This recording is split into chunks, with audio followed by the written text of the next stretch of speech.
जहाँ पर पर्यावरण शिक्षण, हिंदी शिक्षण और गणित शिक्षण, इन 3 महत्वपूर्ण जो शिक्षण है, क्योंकि यहाँ से प्राय आपके परीक्षा में प्रश्न आते हैं और उस परीक्षा के प्रश्न को तैयार करने के लिए हम आपके लिए इन 3 विषयों के शिक्षण लेकर आए हैं, जिसमें हम इन सभी प्रश्नों की विस्तृत व्याख्या करेंगे, क्योंकि प्रश्न के उत्तर से ज़्यादा आपको व्याख्या मायने रखती है। प्रश्न तो बहुत सारे जगह मिल जाएगा, किताबों में मिल जाएगा, बहुत सारे यूट्यूब चैनल पे मिल जाएगा, लेकिन जब परीक्षा हाल में जाते हैं तो हमें सीटेट में जो सबसे बड़ी कमी निकल कर आती है, जो कमी दिखाई देती है, हमें लगता है 4 के चारों विकल्प आपस में सही हैं, लेकिन उसमें से हमें सबसे सही विकल्प के तक पहुंचने के लिए, सबसे सही विकल्प तक जाने के लिए सबसे बड़ी समस्या ये होती है कि हमें विकल्पों का चयन करना। उस समय जो चीज़ें हम लोग मेहनत से पढ़ते हैं, उसी के आधार पर जो व्याख्या होती है वही हम आपको व्याख्या करा के उसी के आधार पर आप प्रश्न का सही विकल्प चयन कर पाते हैं। इसके लिए मैं जब भी आपको पढ़ाऊंगा तो एनसीईआरटी, जी हाँ, पूरी तरह से मैं एनसीईआरटी के डेटा का, एनसीईआरटी के शब्दों का ही प्रयोग करूंगा।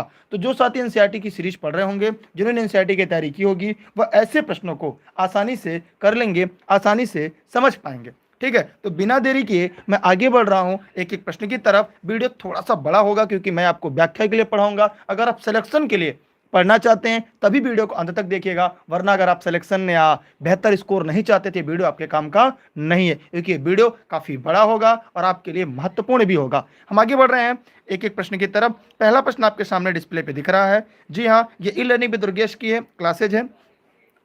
प्रश्न है, कक्षा 5 का समीर अक्सर समय पर पर्यावरण अध्ययन की शिक्षिका के पास दत्त कार्य जमा नहीं करता, फिर इससे निपटने का सर्वोत्तम सुधारात्मक उपाय हो सकता है। जो लोग वीडियो को लाइव देख रहे हैं सभी लोग फटाफट कमेंट करें और कमेंट करके दिए गए प्रश्न का सही जवाब दें। तो जो साथी लाइव हैं सभी लोग प्रश्न का जवाब दें। गलत होगा कोई बात नहीं, हम आपको तब तक बताएंगे जब तक आप प्रश्न के कॉन्सेप्ट आपके क्लियर ना होने पाए। सभी लोग फटाफट कमेंट करें कि आपको प्रश्न का जवाब देना चाहिए, चाहे बेशक वो गलत हो जाए। अगर गलत है तब भी आपको बताना है। क्यों? क्योंकि गलतियों से ही हम लगातार सीखते हैं।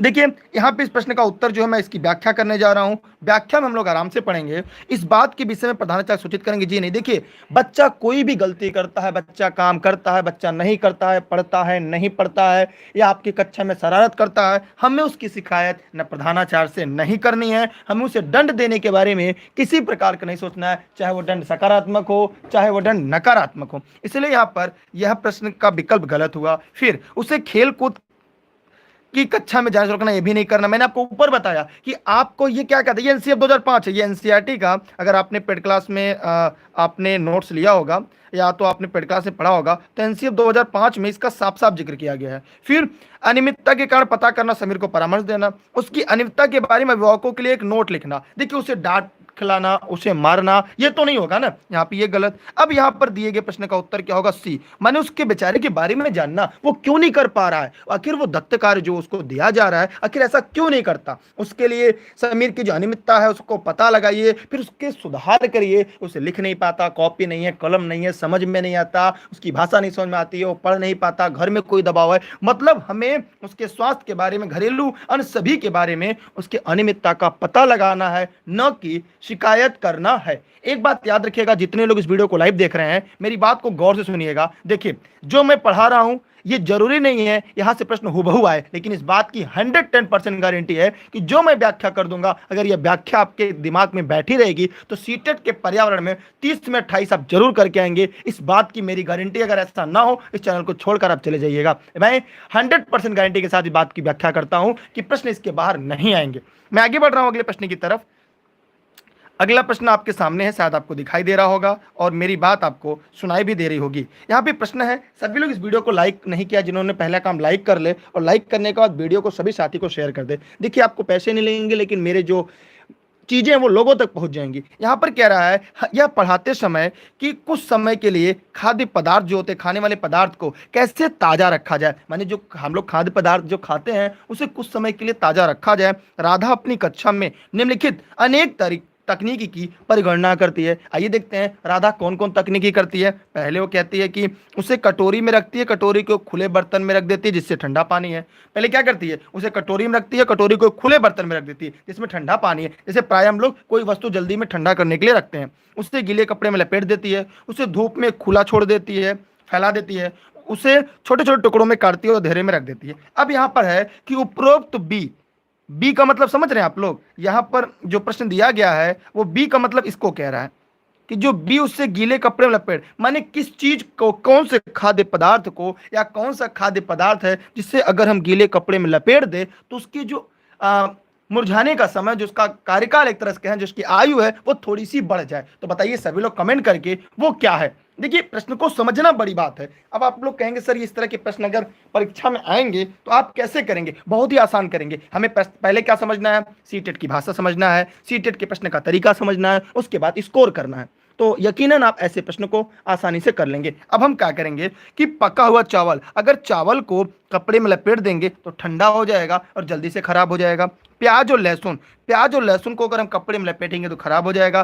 काजू की बर्फी, भैया काजू की बर्फी, जो लोग पास है फटाफट काजू कतरी भेज दें। काजू की बर्फी को लपेटेंगे गीला हो जाएगा। माने धनिया, जो हरा धनिया होता है, इस धनिया को अगर हम गीले कपड़े में रख देंगे, जैसे अगर आप रात को सब्जी लाते हैं और गीला कपड़े में धनिया को रख देंगे तो सुबह तक आसानी से चल पाएगा। मतलब यहाँ पर जो दिया गया प्रश्न है उन सभी का उत्तर तीसरा अर्थात सी राइट आंसर है। जितने लोगों ने दिए गए प्रश्न का उत्तर सी बताया है उन सभी के जवाब पूरी तरह से सही है। ये क्लास आपके YouTube चैनल पर 7 बजे लाइव चलती है। प्रतिदिन 3 विषयों की शिक्षण पढ़ने के लिए, पर्यावरण, हिंदी, गणित शिक्षण पढ़ने के लिए आप टाइम से लाइव आ जा करिए, जिसकी सूचना आपको टेलीग्राम पे मिलती है। यह क्लास जौनपुर जनपद के से प्रारंभ चलाई जाती है और ऑनलाइन क्लास और नोट्स के लिए यहाँ पर एक नंबर दिया गया है जो शायद भविष्य में आपको काम आए।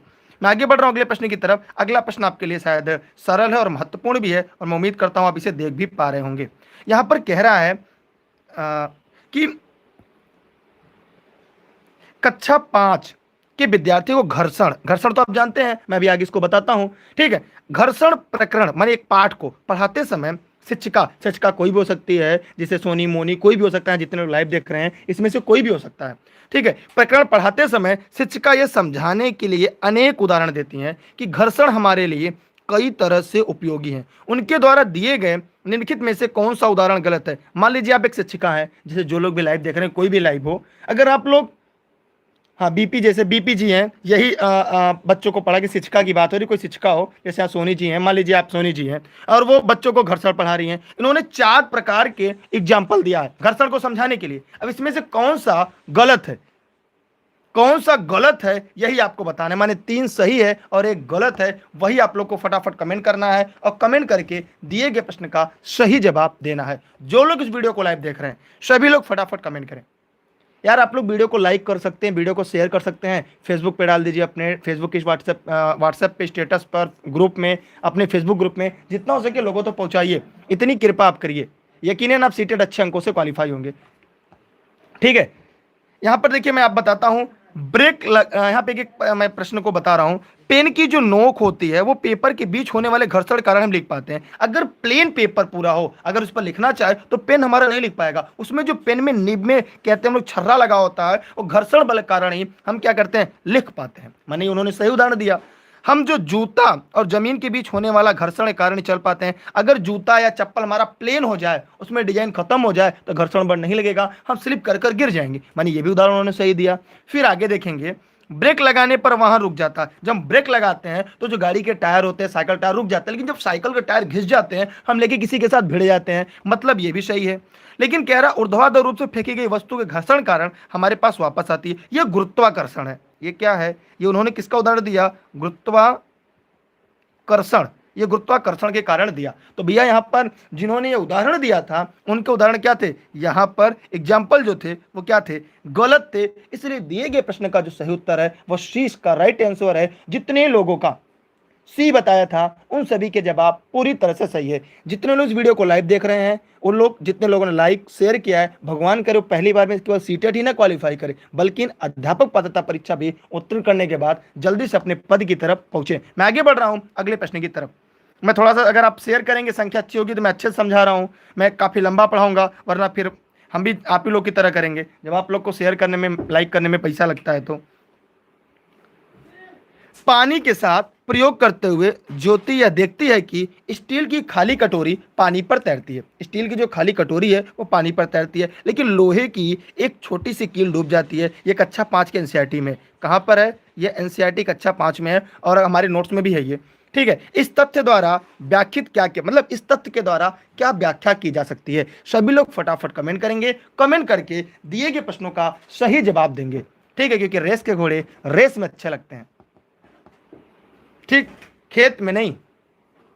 अगर किसी ने कहा अगर एक टोकरी में 100 आम रखे गए हैं, अगर उसमें से 80 आम सही हैं, बाकी खराब हैं, तो बाकी कितने हुए? 20। तो किसी ने सवाल पूछा कि जो लोगों ने नहीं शेयर किया तो उनके लिए हमने कुछ कहा नहीं। आप समझदार हैं, क्योंकि आपके लिए हम इतनी मेहनत कर रहे हैं और आपको मेहनत करने में समय लगा। देखिए आइए इस बात पर हम लोग देखते हैं।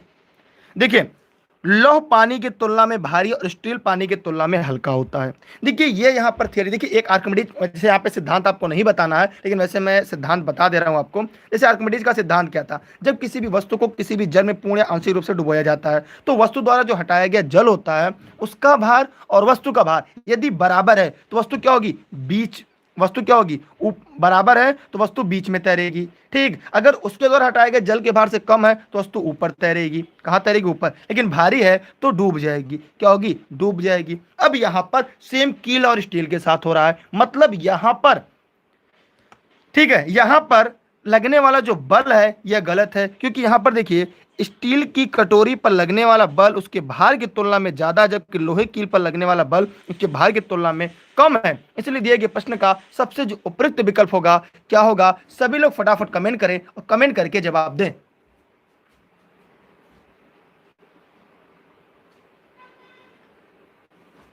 सभी लोग फटाफट कमेंट करें। देखिए यहां पर कुछ लोग सी कह रहे हैं,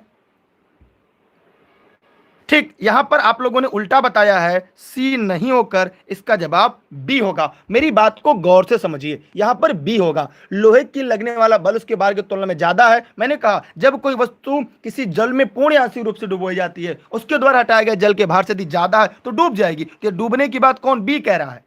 ठीक, और जब हल्की है तो तैरेगी। मतलब जितने लोगों ने बी बताया था उनके जवाब सही हैं, बाकी लोग के जवाब गलत है। यहाँ पे सी वाले गलत हैं। भैया गलती को स्वीकारिए, लेकिन परीक्षा में गलती मत करिएगा। ये एनसीईआरटी में है, एनसीईआरटी क्लास 6 में भी है, एनसीईआरटी क्लास 5 में भी है।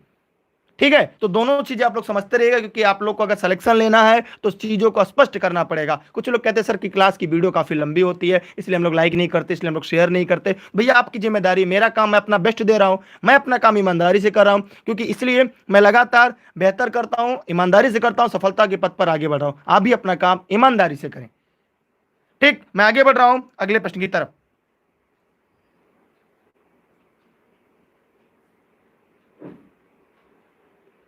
ठीक है,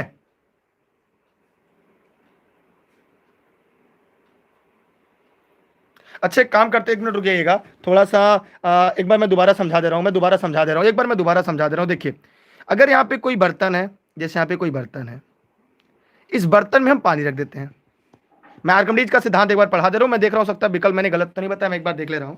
देखिए जब इस में कोई भी वस्तु, किसी भी द्रव में कोई भी वस्तु पूर्ण या आंशिक रूप से डुबोई जाती है, उसके द्वारा हटाए गए जल का भार यदि वस्तु के भार से, उसके द्वारा हटाए गए भार यदि वस्तु के भार के बराबर है तो वस्तु बीच में तैरेगी। यह बात तो आप जान लीजिएगा। लेकिन यदि उसके द्वारा हटाए गए जल का भार वस्तु के भार से हल्का है तो वो क्या होगी? वो तैरेगी। अब लोहे का कील द्वारा हटाया जाता है तो उसका अधिक होता है, लोहा डूब जाता है। आइए देखिए कहा स्टील की कटोरी पर लगने वाला बल उसके भार की तुलना में ज्यादा है।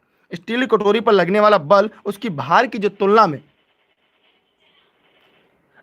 ज्यादा है, जबकि लोहे की कील पर लगने वाला बल उसके भार की तुलना में कम। मैंने उसके भार की बात कर रहा है, लेकिन ये बल नहीं, मैंने क्या कहा? हटाए द्वारा। यहां पे उपलावन बल की भी बात हो रही है।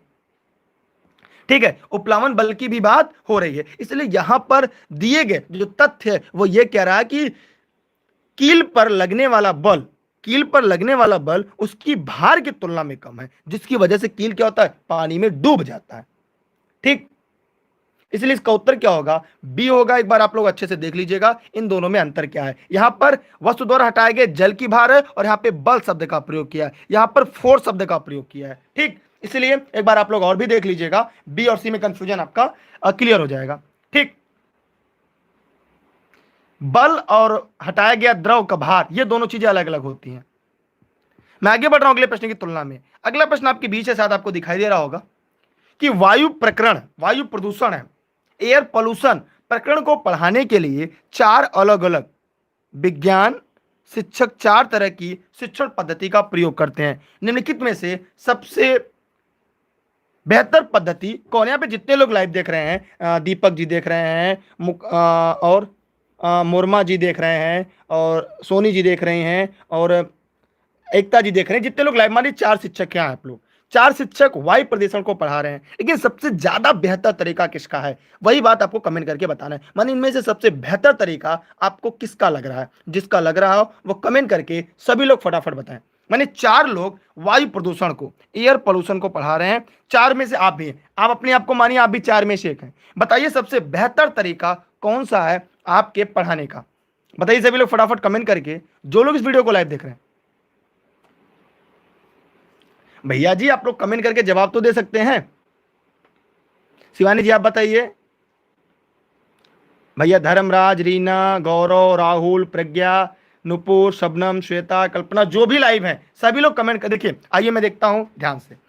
प्रकरण को पूरा करने के बाद अभ्यास में दिए गए सभी प्रश्नों को उत्तर लिखवाना। देखिए बच्चों को लिखवाना, रटवाना, मारना, डांटना, कंठस्थ कराना, इन सभी की मनाही है एनसीएफ 2005 में। यह पूरी तरह से सही नहीं है। आगे बढ़ रहा हूं।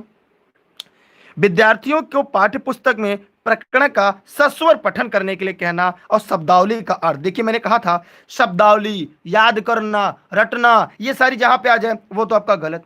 फिर कह रहा है, अब यहाँ पे कुछ लोग बी और सी में सबसे ज्यादा कंफ्यूज हैं, तो भैया एक बार मैं पोल करा ले रहा हूं, जितने लोग वीडियो को लाइव देख रहे हैं अब जरा आप लोग कमेंट करके बताएं बी और सी में सबसे सही कौन है। जो लोग लाइव देख रहे हैं सभी लोग फटाफट बताएं बी और सी में सबसे सही कौन है। चलिए आइए देखते हैं। देखिए विद्यार्थियों से कहना कि वो दीपावली से पहले और बाद में वायु के नमूने इकट्ठा करें, उनकी गुणवत्ता का अध्ययन करते हुए निष्कर्षों को सरलीकृत करें। भैया ये प्राथमिक कक्षा का बच्चा नहीं करेगा, ये उसके बस की बाहर की बात है। अब वो बेचारा कहां से करेगा? वायु प्रदूषण के लिए वो क्या करेगा? निष्कर्ष के लिए सारणीकृत करना। ये बच्चों के प्राथमिक कक्षा का काम नहीं होता। किसके आधार पर? एनसीएफ 2005 के आधार पर। हमें बच्चों को सूचना से दूर रखना है, सूचना को ज्ञान नहीं मानना है। अब बच्चा एक ही विकल्प, विद्यार्थियों को वायु प्रदूषण पर वृत्त चित्र बनाने के लिए कहना, क्योंकि जब वायु प्रदूषण आप पढ़ा रही हैं, जब भी शिक्षक या शिक्षिका है तो शिक्षण पद्धति का जो प्रयोग करेंगे उसमें वृत्त चित्र के माध्यम से विद्यार्थी प्रकरण को रुचिपूर्ण तरीके से समझते हैं। कैसा? रुचिपूर्ण तरीके से प्रकरण को समझते हैं। विद्यार्थी वायु प्रदूषण पर रोकथाम संबंधित तथ्यों पर भी ध्यान केंद्रित करते हैं। इसके अलावा जो बच्चे दृश्य शब्द सामग्री की सहायता से शिक्षण करने पर अधिगम और अधिक अस्थायी होता है। अब बच्चे को दिखाकर जब हम ये काम कराएंगे तो उनका जो अधिगम होगा वो काफी लंबा और अस्थायी होगा। इसलिए यहां पर दिए गए प्रश्न का जो सबसे सही उत्तर है, ठीक है, तो वह क्या होगा? 20 का राइट आंसर होगा। कुछ लोग कह रहे हैं कि वो लोग के पास प्रैक्टिस सेट है और प्रैक्टिस सेट में इसका उत्तर अलग दिया है। देखिए मेरा नाम दुर्गेश जायसवाल है और मैं YouTube channel e learning with Durgesh पे, ई लर्निंग विद दुर्गेश की फेसबुक पेज और यूट्यूब पे मैं पढ़ा रहा हूँ। तो मैं जो पढ़ाता हूँ वह केवल एनसीईआरटी पढ़ाता हूँ। क्या पढ़ाता हूँ? एनसीईआरटी पढ़ाता हूँ। और क्यों पढ़ाता हूँ? क्योंकि मैंने एनसीईआरटी को कई बार पढ़ा है। क्योंकि मैं सिविल का एक बेहतर अभ्यर्थी तो नहीं, एक असफल अभ्यर्थी रहा, लेकिन मैंने एनसीईआरटी को कई बार पढ़ा। तो मैं एनसीईआरटी के आधार पर तथ्यों की व्याख्या करता हूं। क्या करता हूं? एनसीईआरटी के आधार पर तथ्यों की व्याख्या करता हूं। और ये एनसीएफ 2005 कहता है कि निष्कर्षों को सरलीकृत करना ये बच्चों का काम नहीं है। इसके पहले मैंने प्रश्न को पढ़ाया था, जब मैंने भ्रमण विधि पढ़ाया था तो वहां पे भी मैंने बताया था कि बच्चों को ज्ञान की कुंजी नहीं मानना है, बच्चे को ज्ञान तक नहीं ले जाना है। इसलिए आप किस प्रैक्टिस सेट से पढ़ते हैं वो आप जाने, लेकिन मेरा जो पढ़ाने का तथ्य है जो एनसीएफ 2005 कहता है वो यही कहता है कि जैसे आपने देखा होगा प्रत्येक प्राथमिक विद्यालय में बाल विज्ञान मेला लगता है, बाल विज्ञान मेला लगता है। उस बाल विज्ञान मेला में बहुत सारे बच्चे ऐसे होते हैं जिन्हें वायु प्रदूषण पर वृत्त चित्र दिखाया जाता है और उनसे बनवाया जाता है। तो यहाँ पर बच्चे रुचिपूर्ण तरीके से सीखते हैं, उनके रोकथाम के बारे में वो बताते हैं, कार्टून बनाने के माध्यम से, चित्र के माध्यम से वो हमारे सामने तथ्यों को स्पष्ट करते हैं और उस पर ध्यान केंद्रित करते हैं। उसके अलावा वो दृश्य शब्द सामग्री साउंड तेज करके, गाना बजाकर, एक मोमबत्ती जलाकर, एक अगरबत्ती जलाकर हम बच्चों को ये बता सकते हैं कि वायु प्रदूषण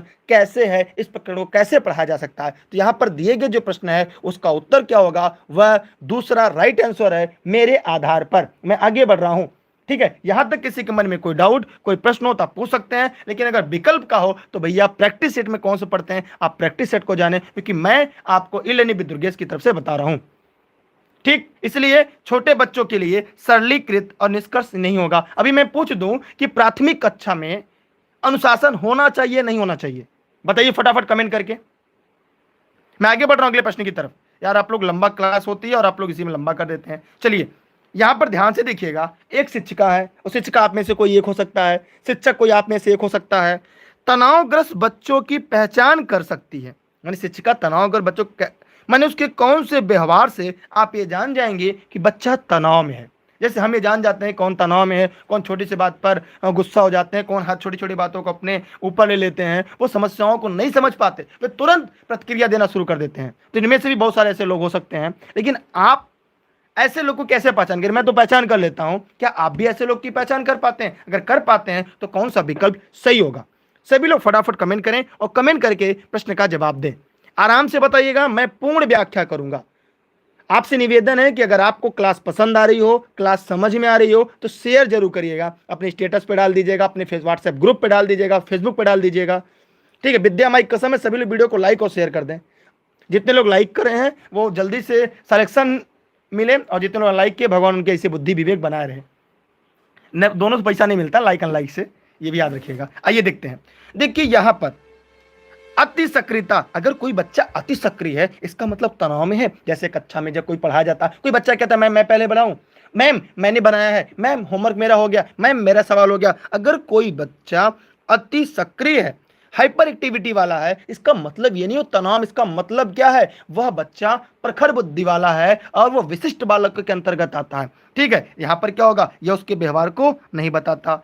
बहुत बात करना, जैसे मैं पढ़ा रहा हूं तो मैं बहुत बात करता हूं, क्यों? क्योंकि मुझे तथ्यों को समझाना है। तो जरूरी नहीं जो बहुत बात करे वो क्या है, वो तनाव में हो। तो मैं पढ़ाते समय मैं चाहे जिस विषय को पढ़ाऊं, मैं व्याख्या पूरा करता हूं, चाहे लोग लाइक करें ना करें, शेयर करें ना करें, क्योंकि जो पढ़ेगा वो अंत तक सिलेक्शन लेकर जाएगा। ठीक है, आगे बढ़ते हैं। पढ़ाई में पूर्ण एकाग्रता, जैसे मैं जब पढ़ता हूं, मैं एक ही बार पढ़ता हूं, तथ्य को स्पष्ट कर लेता हूं। मैं एक बार पढ़ता हूं, तथ्य को स्पष्ट कर लेता हूं। मेरी याददाश्त सही है कि एकाग्रता ऐसा होता है, मुझे नहीं पता मैं ऐसा क्या, मैं कोई भी तथ्य होता मैं एक ही बार पढ़ लेता हूं और फिर मैं अच्छे से पढ़ा लेता हूं। इसका मतलब ये नहीं मैं तनाव में हूं, मतलब ये भी गलत, ये भी। आक्रामक व्यवहार से, मतलब छोटी छोटी बातों पर आक्रामक हो जाना, छोटी छोटी बातों पे जैसे बच्चे नाराज हो जाते हैं, गुस्सा कर लेते हैं, कहते हैं नहीं ये नहीं करना, वो मतलब थोड़ी छोटी बातों पर अपने आप को क्या करना, तुरंत प्रतिक्रिया देना। ऐसे बच्चे प्रायः तनाव से घिरे होते हैं और अधिगम प्रक्रिया के दौरान बच्चों में यह चीजें प्रायः देखने को मिलती है। ठीक, इसलिए यहां पर दिया गया जो प्रश्न है, सभी लोगों ने क्या है, ए इसका राइट आंसर बताया है। हाइपर एक्टिविटी के बारे में मैंने बता दिया, और जो लेट से जुड़े होंगे थोड़ा सा वीडियो पीछे करके देख लेंगे। मैंने हाइपर एक्टिविटी, बहुत बात करना, पढ़ाई में पूर्ण एकाग्रता, मैंने चारों विकल्प की व्याख्या कर दी। जो स्टार्टिंग से वीडियो को देख रहे होंगे उन्हें सारी बातें समझ में आ रही होंगी, क्योंकि अगर इससे बेहतर पर्यावरण सीरीज या पर्यावरण, गणित और हिंदी शिक्षण कोई पढ़ा दे, इस चैनल को सब्सक्राइब करके चले जाइएगा, क्योंकि आपके भविष्य से बढ़कर मेरा चैनल नहीं है। मैं इस बात की 100% गारंटी देता हूं। अगर आप तथ्य को अच्छी तरह समझ लेंगे, सीटेट पास होने से कोई भी माइकलाल आपको रोक नहीं पाएगा। मैं आगे बढ़ रहा हूं अगले प्रश्न की तरफ, लेकिन आपको अंत तक बने रहना पड़ेगा। अगर आप ये सोचे तुरंत आया, तुरंत आपको हलवा बना के दे दो, आप खा ले और आपका सीटेट हो जाए, तो ऐसा नहीं है। आपको सीटेट के लिए समय देना पड़ेगा। ठीक है, यहां पर देखिए, अभिभावक शिक्षक अंतःक्रियाओं को उपलब्ध कराने का मुख्य उद्देश्य क्या है? सभी लोग फटाफट कमेंट करें। ठीक, सभी लोग फटाफट कमेंट करें। मैं अच्छों के लिए अच्छा बोल सकता हूं, बुरों को जब अच्छा बोलने लगेंगे तो अच्छे की वैल्यू कम हो जाएगी। इसलिए हमेशा अच्छे को अच्छा, बुरे को बुरा बोलना सीखिए, ताकि अच्छे की वैल्यू रहे। अगर मैं पास और फेल वालों को एक ही नाम से अगर पुकारा जाए तो फेल होने वाले और पास होने वाले में कोई अंतर नहीं होगा। इसलिए याद रखिएगा, लाइफ में हमेशा अच्छा का अच्छा और बुरे को बुरा जरूर कहिएगा, वरना अच्छे वालों की कोई भी वैल्यू नहीं रह जाएगी। यहां पर दिए गए प्रश्न में 4 विकल्प हैं आपके पास, चारों विकल्प में से किसी एक विकल्प का चयन करना है। आइए मैं तथ्यों की व्याख्या करता हूं, आप लोग जवाब तुरंत दिया दिया करिए। देखिए बहुत सारे लोग हैं वीडियो को लाइव देखते हैं, उसका जवाब नहीं करते। भैया आप जवाब देते हैं तो एक बात स्पष्ट होती है कि जो प्रश्न आप परीक्षा में बताते हैं वो यही बता लीजिए, तो आपके अंदर धड़क खुलती है, प्रश्नों के उत्तर एनालिसिस करने का तरीका आपके अंतर्गत आता है, आपके अंदर स्पीड आती है। इसलिए आपको प्रश्न का उत्तर जरूर टाइप करना चाहिए। बाकी आपकी इच्छा, आप स्वतंत्र हैं, क्योंकि मेरे कहने पर आप मत करिए, क्योंकि आपको सिलेक्शन लेना है, मेरे कहने पर नहीं, आपकी मेहनत पर मिलेगा। यहां पर देखिए विद्यालय में हो रहे क्रियाकलाप के बारे में जानकारी को साझा करना। यहाँ पर देखिए विद्यालय में हो रहे क्रियाकलाप के बारे में जो जानकारी करना है वह तो जरूरी है, लेकिन इसका उद्देश्य नहीं है। एक यहाँ पे मुख्य उद्देश्य पूछा, ये मुख्य उद्देश्य नहीं है भाई, अभिभावक को तो अवगत कराना है, ये बात आपको पता है।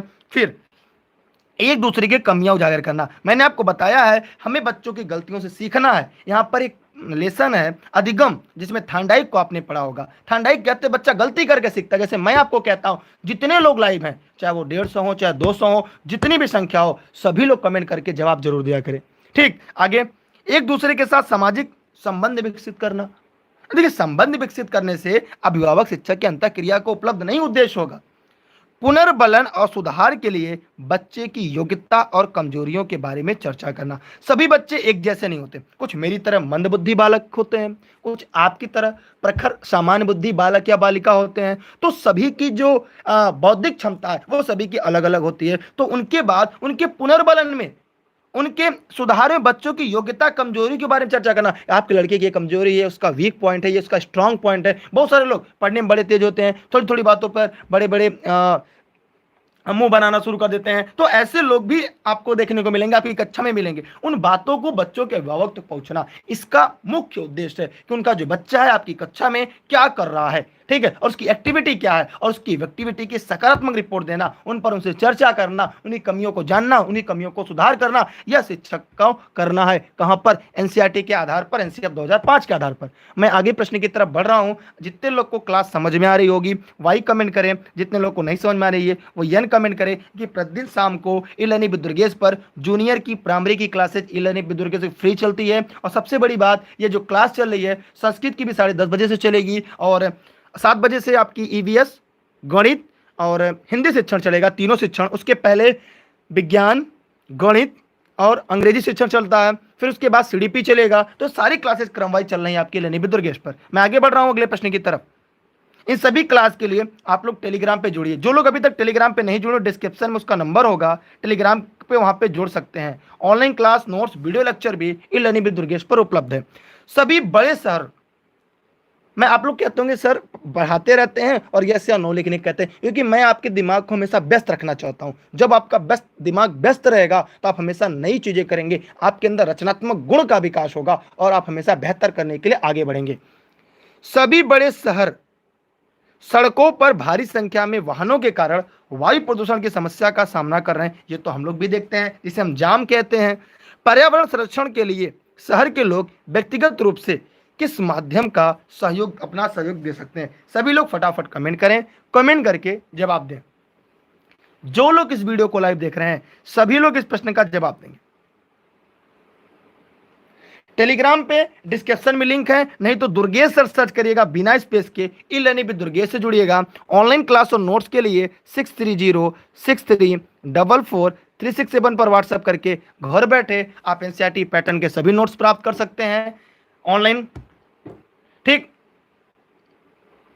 यहां पर ध्यान से देखिए, मेरी बात समझिएगा। जैसे आप लोग स्कूल जाते हैं, छोटा सा मैं कल्पना करता हूं, सभी लोग स्कूल जाते हैं, कुछ लोग स्कूटी से जाते हैं, कुछ लोग बाइक से जाते हैं, कुछ लोग रोडवेज से जाते हैं, कुछ लोग टेम्पो से जाते हैं, सब अलग अलग वाहनों से जाते हैं। तो जो बाइक से जाते हैं एक पर एक बैठ के जाता है। यहां पर क्या करना है?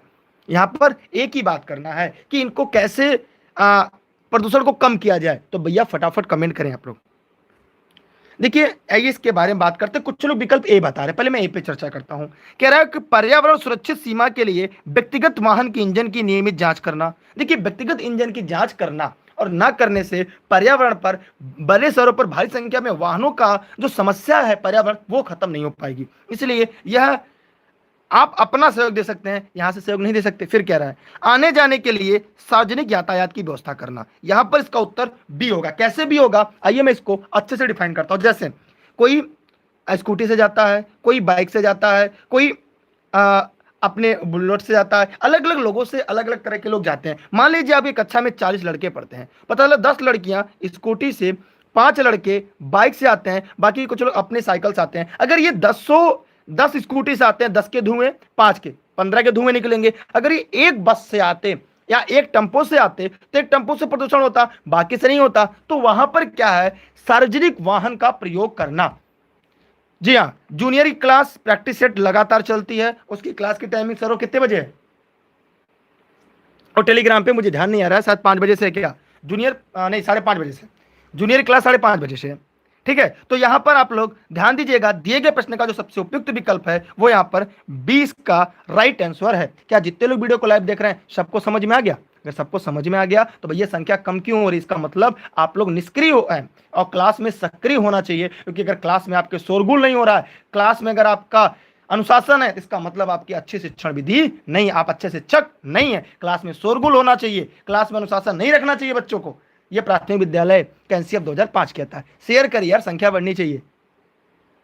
विद्या माई कसम है, सभी लोग फटाफट वीडियो को शेयर करें, सभी लोगों तक पहुंचाइए।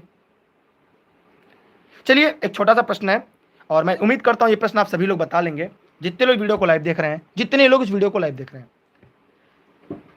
देखिए यहां पर कह रहा है वायु हर जगह है। इस प्रकरण को पढ़ाते समय एक शिक्षक शिक्षार्थियों से निम्नलिखित प्रश्न पूछता है। यहां पे 4 विकल्प दिया गया है, आपके पास 30 सेकंड का मैं समय देता हूं। 30 सेकंड पे आपको सही विकल्प का चयन करना है। सभी लोग फटाफट कमेंट करें।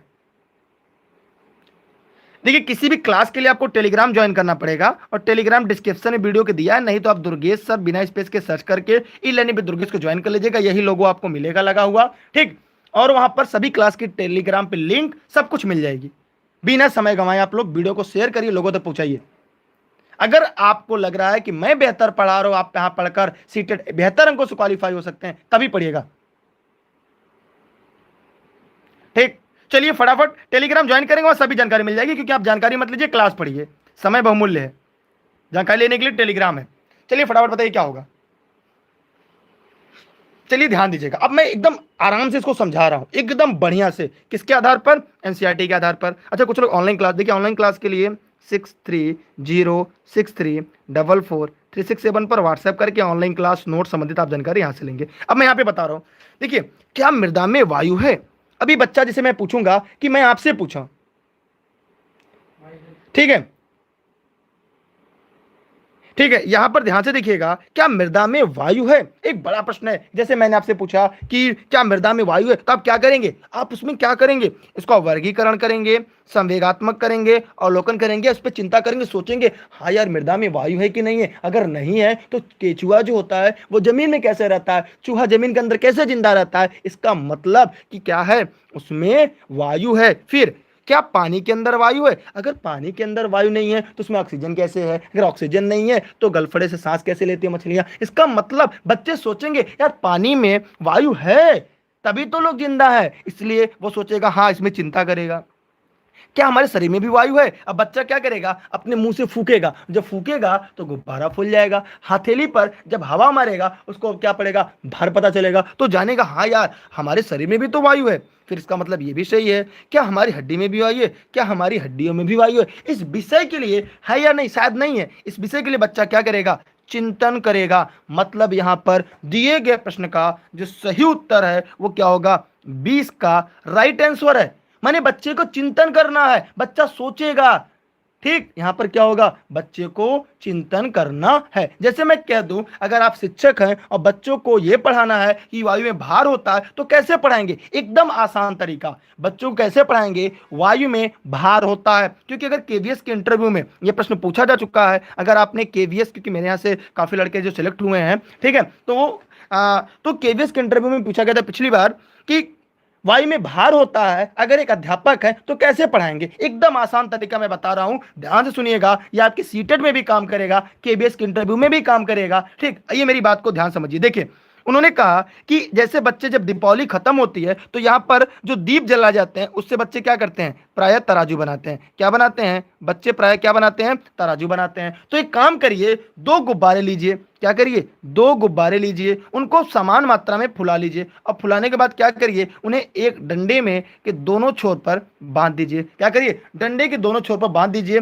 और उसको पकड़िए, बच्चों के सामने पकड़िए। बच्चा देखता है दोनों के भार बराबर है। अब क्या करिए, किसी एक गुब्बारे में, जैसे ये बी है, इसको सी कर देते हैं, किसी एक गुब्बारे में सुई चुभोइए। जब सुई चुभोएंगे ये पिचक जाएगा और क्या हो जाएगा, डंडी नीचे की तरफ आ जाएगा। अब बच्चे जान जाएंगे इसका मतलब ये हवा निकल गया इसलिए हल्का हो गया, और ये वाला क्या हो गया, भारी हो गया, ये ऊपर चला गया और ये नीचे। बच्चे के दिमाग में तुरंत आएगा कि इसका मतलब वायु में भार होता है। अब हथेली लीजिए और हथेली पर फूकिए, जैसे अपने हाथ की जो हथेली होती है, ये मुझे चित्र बनाने नहीं आता, ये आपकी जैसे हथेली है, मान लीजिए किसी की हथेली है, इस हथेली पर जोर से फूकिए। मेरा आर्ट बड़ा गंदा है इसलिए सॉरी, हथेली पर फूकिए। जब हथेली पर फूकते हैं क्या उस पर बल काम करता है, क्या उस पर भार लगता है, इसका मतलब वायु में भार होता है।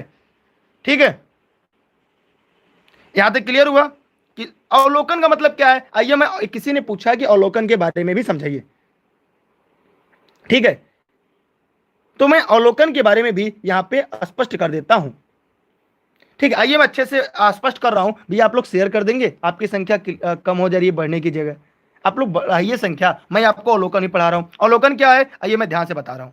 अब उसमें से इसी में कोई बच्चा क्या कर रहा था, वो एक बात ध्यान से देख रहा था, क्या कि टीचर थे, मेरी बात समझिएगा, टीचर ने क्या किया, मेरी बात को गौर समझिएगा। टीचर ने क्या किया, पहले एक डंडी लिया, डंडी में 2 गुब्बारे लिए, दोनों गुब्बारे को उन्होंने क्या किया, पहले उन्होंने फुला दिया। ठीक है, दोनों क्या किया, उन्होंने फुला दिया। फुलाने के बाद उनको एक रस्सी से बांध दिया, और रस्सी से क्या किया, बांध दिया। बांधने के बाद हम लोग को दिखाए बराबर मात्रा में था। उसके बाद एक गुब्बारे को उन्होंने सुई चुबो दिया, एक गुब्बारा नीचे हो गया, इसका मतलब वायु में भार होता है। लेकिन उसने इस सारी प्रक्रिया का क्या किया, अवलोकन किया। अब वो घर जाकर जब प्रक्रिया को दोहराता है वो पूरी तरह से कर पाता है, मतलब उसने अवलोकन किया। यहां पर उसने क्या किया, उस तथ्य को अवलोकन किया।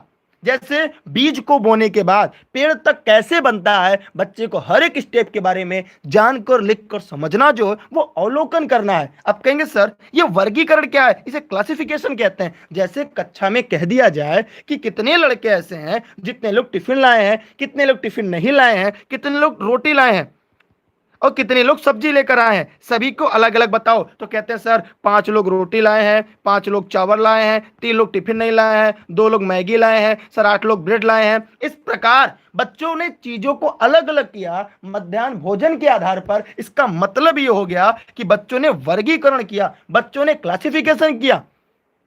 यहां पर क्या होगा, बच्चों ने क्लासिफिकेशन किया। अब संवेगात्मक कौशल क्या होता है, अब बच्चों के अंदर के गुण जो बाहर निकल कर आते हैं उसे हम संवेगात्मक कौशल के नाम से जानते हैं। मतलब यहां पर जो प्रश्न आपका दिया गया था उसका जो सबसे उपयुक्त विकल्प है वो आपका बी होगा, चिंतन कौशल। जैसे मैं आपसे कहूंगा क्या यहां पर इलनी दुर्गेश पर आप पढ़कर सीटेट को उत्तीर्ण कर पाएंगे, तो आपके मन में यह बात उठेगी मैं कर पाऊंगा या नहीं, आपके मन में चिंता होगी और आप कहेंगे सर की क्लास पेड क्लास में कम चीजें पढ़ाई जाती हैं। लेकिन आपको यह पता होना चाहिए कि कम चीजें पढ़ाकर भी सिलेक्शन दिया जा सकता है, कम चीजें पढ़ाकर भी सिलेक्शन दिया जा सकता है। तो आपने क्या किया, चिंतन किया। मैंने जैसे देखा, मैंने क्या किया, यह अवलोकन किया कि आप लोगों में से कुछ लोग वीडियो को लाइव देखते हैं लेकिन उनको शेयर करना और लाइक करने में कठिनाई होती है। फिर ऐसे लोग को देखकर अपना मनोबल टूटता है और लगता है यार इतना मेहनत क्यों करो, जब लोग शेयर नहीं करते, जब लोग लाइक नहीं करते। तो ये अवलोकन किया। फिर वर्गीकरण, फिर मैंने ये देखा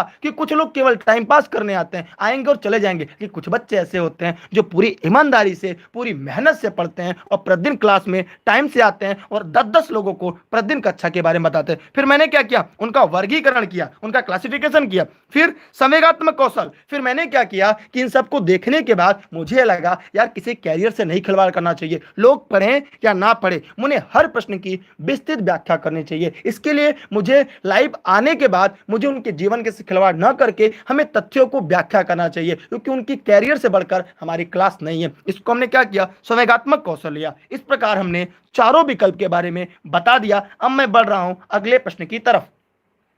ज्यादा पढ़ना माने नहीं रखता, सिलेक्शन माने रखता है। इसलिए याद रखिएगा कि आप ये मत सोचिएगा कि सर प्रश्न कम क्यों हो रहा है, प्रश्न के लिए सिलेक्शन के लिए आप पढ़ रहे हैं। मैं आगे बढ़ रहा हूं, स्क्रीनशॉट चाहे तो कर लें। अगर आप सिलेक्शन के लिए पढ़ रहे हैं तभी आप पढ़िएगा, वरना इसलिए नहीं कि प्रश्न सर आप कम कर रहे हैं, प्रश्न तो आपको और कराना चाहिए, जी नहीं, आप सिलेक्शन के लिए पढ़ रहे हैं। चलिए अगला प्रश्न आपके लिए है, निम्नलिखित में से भोजन बनाने का सबसे अच्छा तरीका कौन सा है? प्राय महिलाएं भोजन बनाती हैं, और जितने लोग भोजन बनाती हैं वे सभी लोग जरा कमेंट करें और कमेंट करके बताएं कि भैया सबसे अच्छा तरीका क्या है भोजन बनाने का। पुरुष भी बनाते हैं नो डाउट, मुझे तो रोटी बनाने, मैं तो रोटी गोल बना ही नहीं पाता, वो भारत के नक्शा उक्सा बना लेता हूँ, रोटी नक्शे की तरह बनता है, कभी गोल ही नहीं बनता। तो आप लोग फटाफट कमेंट करें कैसे। एकदम हलवा प्रश्न है, किसी का गलत नहीं, मैं यहाँ पे आप व्याख्या तो करना नहीं है कि भैया सर ये बताइए कि आपको कैसे व्याख्या करना है, एकदम हलवा है। यहां पर हम देखेंगे बैक्टीरिया नष्ट करने सब्जियों का, अरे भैया ये आइए कि पहले उसको धो ले तब काटे, क्योंकि अगर ये एनसीईआरटी में यार सब मेरे नोट्स में है, अगर आपने पढ़ा होगा मेरी नोट्स, आप पेड क्लास के मेंबर जो होंगे क्लास के साथ नोट्स भी पढ़िए तो आपको पूरा ये पता होगा कि पहले सब्जी को धो लो तब काटो, क्योंकि काटने के बाद धोएंगे तो क्या होगा, उसकी जो खनिज लवण और विटामिन से तो धुल जाएंगे ना। ठीक है, मैं आगे बढ़ रहा हूं अगले प्रश्न की तरफ कि आप लोग प्रतिदिन क्लास में रहेंगे। 8:30 बजे सीडीपी क्लास चलेगी, भूलिएगा मत। 9:30 बजे क्लास जीएस की, 10:30 बजे संस्कृत की। मैं आगे बढ़ रहा हूं अगले प्रश्न की तरफ, सबकी लिंक टेलीग्राम पर मिलेगी। अब देखिए यहां पर ईवीएस खत्म, अब मैं अगले की तरफ बढ़ रहा हूं। अब यहां से शुरू होगा आपका सीटेट की मैथ पेडागोगी की क्लास, मतलब गणित शिक्षण। तो भैया कितने लोग ऐसे हैं जो गणित शिक्षण के लिए पूरी तरह से तैयार हैं? फटाफट कमेंट करें, और आप 1 मिनट का समय लगेगा, 1 मिनट से कम का, पहले वीडियो को शेयर करके तब आइए, क्योंकि आप अभी हमें केवल एक शिक्षण पढ़ाया जिसका नाम क्या था, क्या नाम था बताइए? अभी हमने केवल एक शिक्षण पढ़ाया जिसका नाम था पर्यावरण शिक्षण। अब हम गणित शिक्षण की तरफ बढ़ रहे हैं, और इसको पढ़ाने के लिए हम पूरी तरह से एनसीईआरटी का यूज करेंगे। कहेंगे सर एनसीईआरटी कैसे? एनसीईआरटी किताब गणित का जादू, एक परीक्षा में प्रश्न पूछा जा चुका था केवीएस के इंटरव्यू में कि प्राथमिक कक्षा में जो गणित किताब पढ़ाया जाता है उसका नाम क्या है? उसका नाम है गणित का जादू। एक प्रश्न आपका यहाँ से इंटरव्यू का भी तैयार हो गया कि प्राथमिक कक्षा में जो गणित पढ़ाई जाती है उस किताब का नाम क्या है? तो इस किताब का नाम है गणित का जादू। तो हम गणित के जादू किताब पर मैं आगे की प्रश्न की व्याख्या करूंगा, ठीक है? और उससे बाद आप अपने इंटरव्यू वाले प्रश्न को भी अच्छे तरह तैयार करते रहिए। और जल्द ही जितने लोग वीडियो को लाइव देख रहे हैं उन सभी को मैं जौनपुर जिला बुलाकर मैं इंटरव्यू का भी मॉक टेस्ट देने वाला हूं, और इसीलिए कुछ पेड क्लासेज में थोड़ी सी विलंब हो रही होगी, क्योंकि मैं भी छोटा सा स्टूडियो बनवाने का प्रयास कर रहा हूं, और जल्दी बनने जाएगा और मैं आपके बीच लेकर आऊंगा। मैं आगे बढ़ रहा हूं अगले प्रश्न की तरफ। तो वीडियो को आप लाइक करें या ना करें, लेकिन शेयर जरूर कर दीजिएगा, क्योंकि सभी लोगों तक पहुंच जाए। और ये classes e learning with Durgesh की जौनपुर जनपद के सिराजी हिंद से चलती है, और यहाँ पे ऑनलाइन क्लास नोट्स के लिए एक नंबर दिया गया है। यह नंबर हो सकता है आपके काम में आ जाए, ठीक है, आपके साथियों के भी काम में आ जाए। जी, शिक्षक भर्ती की क्लास चल रही है, शिक्षक भर्ती क्लास के लिए आप ज्वाइन कर सकते हैं। देखिए कक्षा 5 के विद्यार्थियों को समतल आकृति के क्षेत्रफल, समतल का मतलब जैसे ये देखिए ये हमारा समतल हो गया, लेकिन यहां पर मैंने क्या किया, देखिए यहां पे मैं थोड़ी सी मैं आकृति में परिवर्तन कर रहा हूं। ये देखिए ये क्या हो गया, ये 3D, ये समतल नहीं रह गया, इसमें 3 डायमेंशनल है, ये 2। तो उसको परिचित कराया जा सकता है कैसे? सभी लोग फटाफट कमेंट करें। एकदम हलवा वाला प्रश्न है, मतलब इससे हलवा हो ही नहीं सकता। बताइए सभी लोग, बताइए इतनी मेहनत से पढ़ाने के बाद इतनी कम संख्या रहती है, क्या आप लोग नहीं चाहते कि और लोगों तक पहुंचे? क्या आप नहीं चाहते कि अच्छी चीज़ें ज़्यादा लोग तक जाए? अगर ऐसा है, अगर आपके विचार में ऐसा है तो वीडियो को जरूर पहुंचाइएगा। ये अपना चैनल मानकर, ये मेरा नहीं। और डेली लाइव टाइम से आया करिए, उसके लिए लिंक आपको टेलीग्राम पे मिलेगी, टेलीग्राम डिस्क्रिप्शन में लिंक भी है, और नहीं तो दुर्गेश सर सर्च करिएगा, स्पेस मत दीजिएगा, ई लर्निंग भी दुर्गेश से जुड़िएगा। आइए मैं यहाँ पे बताऊं, जहां पे सूत्र आ जाए, याद रखिएगा सूत्र का प्रयोग नहीं करना है, सूत्र नहीं याद करना है। क्यों? एनसीएफ 2005 मैं बार बार आपको समझाता हूं, मैं यहां तक बताता हूं कि कहां मिलेगा, ये मेरे नोट्स में एनसीईआरटी की मिलेगा। क्षेत्रफल की वर्गों के गणन की सहायता आकृतियों का क्षेत्रफल गणना करना, याद करना। फिर क्या रहा है, विभिन्न वस्तु जैसे हथेली, पत्ती, पेंसिल आदि की सहायता से किसी भी आकृति का क्षेत्रफल, जैसे मैंने यहाँ पे रख दिया एक किताब, कितना जगह लेगा सर? ये तो इतना जगह लेगा, तो ये क्या हो गया, इसका क्षेत्रफल। जैसे मैंने यहाँ पे अपना हाथ रख दिया,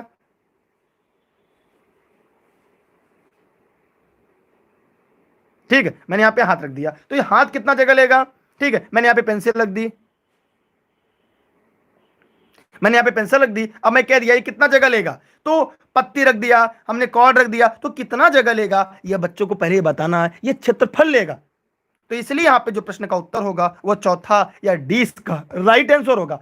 आप कुछ लोग कह रहे सर मैं पढ़ाते समय मेरी गलती हो जाती है। देखिए, जब मैं प्रश्न को पढ़ाया करूं, आप जितनी भी गलती करेंगे माफ है, मैं गोली नहीं मार दूंगा, लेकिन यहां गलती करिएगा, मेरी निवेदन है कि परीक्षा हाल में गलती मत करिएगा, सारी गलतियां कर लीजिए, सब प्रश्न का उत्तर गलत बताइए, यहां से सीख कर जाइए। मैं आपको सिखाने आता हूं, मैं पढ़ाने नहीं आता, मैं आपको रटाने नहीं आता, मैं आपको सिखाने, मैं आपको सिलेक्शन के लिए पढ़ाता हूं, क्योंकि मैं 3-3 बार सीटेट क्वालिफाई हूं। और मैं ये चाहता हूं आप भी जब भी आए तो हर गेंद को बाउंड्री के बाहर भेजें। उसके लिए आपको मेहनत करना पड़ेगा, आपको अपना बेस्ट देना पड़ेगा। मैं आगे बढ़ रहा हूं अगले प्रश्न की तरफ। आप व्याख्या समझ गए? बच्चों को रटाना नहीं है, बच्चों को याद नहीं करवाना है, बच्चों को मारना नहीं है, बच्चों को डांटना नहीं, बच्चों को कंठस्थ नहीं कराना है, किताबी ज्ञान नहीं देना है। मैं आगे बढ़ रहा हूं अगले प्रश्न की तरफ। अगली क्लास 8:30 बजे से सीडीपी की है। अगला प्रश्न आपके बीच आपको दिख रहा होगा, मैं थोड़ा धीरे पढ़ा रहा हूं क्या। गणित में गणना करने से संबंधित कौशलों को किसके द्वारा बढ़ाया जा सकता है? जैसे बहुत से बच्चों को गणना करने में बड़ी समस्या होती है, आप कैसे उस गणना करने की जो तकनीक है उसे कैसे बढ़ाएंगे? सभी लोग फटाफट कमेंट करें। जैसे कैलकुलेशन जिसे कहते हैं, सभी लोग फटाफट कमेंट करें, बताएं कैलकुलेशन को कैसे बढ़ाया जा सकता है। जी हाँ, मैं ये क्लास जौनपुर से चलती है, टीडी कॉलेज गेट के पास रोडवेज जौनपुर में चलती है क्लास। अगर ऑनलाइन क्लास ज्वाइन करना है तो ये नंबर है ये, और अगर इस पर व्हाट्सएप करिएगा, अन्यथा ये मेरा व्यक्तिगत नंबर बहुत जरूरी है, तो मुझे व्हाट्सएप करिएगा, कॉल करने से बचिएगा। देखिए यहाँ पर क्या है, एल्गोरिथम का वर्णन करना। देखिए फिर आ गया एल्गोरिथम, परिभाषा, सूत्र, ये दूसरी बात, केवल संकलनात्मक ज्ञान देकर, तो ये भी गलत। संकल्पनाओं और प्रक्रियाओं को स्पष्ट करने के बाद अधिक से अधिक अभ्यास करना, ये कुछ हद तक सही लग रहा है। फिर आगे बढ़ रहे हैं, कक्षा में अभ्यास हेतु क्रियाशील गतिविधि का आयोजन करना। आइए मैं इस तथ्य को व्याख्या करता हूं कैसे। जैसे मैं बचपन में जब बहुत छोटा था, तो पता है हमारे पिताजी मुझे गणित कैसे पढ़ाते थे? वो कहते थे अगर एक गाय एक दिन में 1 लीटर दूध देगी तो 15 दिन में कितना देगी। ऐसे मुझसे दिन भर के सवाल पूछे जाते थे जो हमारी गतिविधि होती थी, और मुझे कैलकुलेशन करते करते आज इतना स्ट्रांग हो गया है कि मैं पूरी गणित बिना किताब के पढ़ाता हूँ। आप कहेंगे सर आप तो ईवीएस पढ़ाते हैं, सर आप तो जीएस के टीचर हैं, आप गणित? जी हाँ, मैं गणित बिना किताब के पूरी मैथमेटिक्स पढ़ाता हूँ, सवाल भी बनाकर बोलता हूँ। इसके लिए मुझे बचपन में वो कराया गया गतिविधि मुझे आज भी याद है। अगर एक गाय एक दिन में 1 लीटर दूध देती है, 16 रुपया लीटर है, और मैं 1 पाव प्रतिदिन लेता हूं, 15 दिन का कितना पैसा होगा? ये कैसे? ये मैंने बचपन में जब हम लोग सोते थे पापा के पास, ऐसे प्रश्न प्रतिदिन पूछा जाता था, और एक प्रश्न के जवाब पर एक ट्रॉफी मिलती थी। तो धीरे धीरे करके हम लोगों ने क्या किया, कैलकुलेशन को स्ट्रॉन्ग कर लिया। आज छोटी छोटी कैलकुलेशन आती है, तुरंत कर लेते हैं, और गणित से डर खत्म हो गया। तो इसलिए इस प्रश्न का उत्तर क्या होगा, वह ए इसका राइट आंसर है, ए इसका सही होगा। ठीक, यहां पर याद रखिएगा, अधिक से अधिक अभ्यास कराना नहीं है, क्योंकि पहले हमें आगमन शिक्षण विधि का प्रयोग करना है। किसका? आगमन शिक्षण विधि का प्रयोग करना है। और गणित के लिए हमेशा हमें हमेशा मूर्त वस्तुओं को ध्यान में देना है, मूर्त वस्तुओं से ज्ञान सिखाना है। वस्तु हटा लेंगे और गणित का ज्ञान शेष बचेगा। इसलिए यहाँ पर जितने लोग इस वीडियो को लाइव देख रहे हैं वो याद रखिएगा कि कक्षा में क्रियाशील गतिविधि का आयोजन करके गणित में गणना करने संबंधित कौशल को बढ़ाया जा सकता है। ठीक, और यहाँ पे संकल्पना प्रक्रिया स्पष्ट करने के बाद, बच्चा अगर स्पष्ट नहीं कर पाएगा, अगर कोई मंदबुद्धि बच्चा होगा, जैसे मैं इसको इरेज कर रहा हूँ, अगर कोई बेचारा मंदबुद्धि का बालक है, जैसे अगर कोई संकल्पना परिकल्पना स्पष्ट नहीं कर पा रहा है, क्या वो गणित कौशल स्ट्रांग नहीं कर पाएगा? जी नहीं, उसका राइट है, वो करेगा। कैसे? हम उसे बार बार क्या करेंगे, अब कक्षा में अभ्यास के लिए क्रियाशील गतिविधि देंगे। कैसे देंगे? राम तुम्हारे पास 2 आम है, श्याम के पास 2 आम है, कितना हो गया? कहेगा सर 4 आम। अच्छा ये बताओ, मेरे पास 2 पेंसिल है और मैंने 1 पेंसिल मोहन से ले लिया, कितनी पेंसिल हुई? कहेगा सर 3 पेंसिल। हम इस प्रकार से गतिविधि का आयोजन करके कक्षा में गणित गणना में उसके कौशल को बढ़ा सकते हैं। इसलिए दिए गए प्रश्न का उत्तर ए इसका राइट आंसर होगा। जिसके मन में जरा सा भी डाउट रहा हो, मैं उम्मीद करता हूं वह डाउट पूरी तरह से क्लियर हो चुका होगा। फिर भी अगर आपके मन में कोई डाउट, कोई प्रश्न हो, कमेंट कर सकते हैं। आर्टिकल 19 के तहत आपका भी ये राइट है, मैं आपसे प्रश्न पूछ सकता हूं, आप भी पूछ सकते हैं। मैं आपको संतुष्ट करूंगा और साथ ही सिलेक्शन भी दिलाऊंगा, इस बात की गारंटी है। मैं आगे बढ़ रहा हूं अगले प्रश्न की तरफ।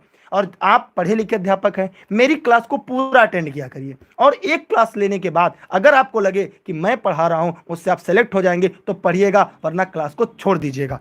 ठीक, इसको बचपन में एक और एक कहते हैं। क्या कहते हैं? एक और एक कहते हैं। जैसे हमें बचपन में, जैसे अगर 3 में से 2 घटाना होता था, हम 1 लिखते थे। तो ये बचपन के बारे में पढ़ा रहा था, मैं ये कक्षा की बात बता रहा था। कुछ लोग कर सर 11 में 1 जोड़ेंगे, देख 111 कहाँ से होगा, 12 होगा। मालिक, मैंने ये कौन सी विधि, ये मैंने आगमन विधि का प्रयोग किया। और ये कौन सी शिक्षण विधि है? आगमन शिक्षण विधि। ये मूर्त वस्तुओं को के माध्यम से कैसे गुण शिक्षण किया जाता है। मालिक, इतना गलत नहीं है।